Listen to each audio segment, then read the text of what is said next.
So hii naweza nikasema ndo maana halisi ya msanii. So unaambiwa Diamond Platnumz pamoja na kuwa msanii mkubwa Afrika Mashariki na nje ya Afrika, lakini amekuwa ni moja ya watu ambao wanajitolea sana, hasa akikutana na watu ambao anahisi uwezo wao labda huko chini. So utakumbuka hata siku ya Valentine, so baadhi ya sehemu aliweza kugawa kidogo alichokuwa nacho. So hii ni mara ya pili sasa tunashuhudia Diamond Platnumz akiweza kutoa kidogo alichokuwa nacho akiwapa baadhi ya watu ambao ni mama wafanyabiashara wadogo wadogo. So unaambiwa baada ya kuwasili Tarime Simba, Diamond Platnumz ameshika mkono wanawake wafanyabiashara wadogo wadogo zaidi ya 600 kwa kuwapatia mtaji wa shilingi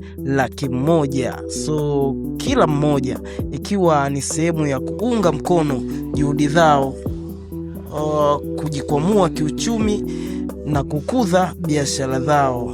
Hii ni kuelekea Letso Tour Jumapili hii katika uwanja wa Shamba la Bibi, ambapo wakazi wa Tarime watapata burudani kali kutoka kwa msanii Diamond Platnumz. So huyu mshikaji naweza nikasema ni mwamba au ni msanii wa kuigwa na baadhi ya wasanii, sio wa nje tu ya Afrika basi hata kwa wasanii waliopo hapa ndani ya Afrika. So mshikaji ni mtu mwenye upendo, ni mtu mwenye huruma, japokuwa kuna wengi wanamtafsiri tofauti, lakini kiuhalisia jamaa ni mtu ambaye ana huruma sana, afu ni mshikaji ambaye ana upendo sana. Sio mara ya kwanza wala sio mara ya pili kuonekana anatoa kidogo alichokuwa nacho kwa baadhi ya watu ambao hawana. So utakuwa na kipi cha kusema? So shusha komenti yako na mimi nitakuja kupita nayo. Chao.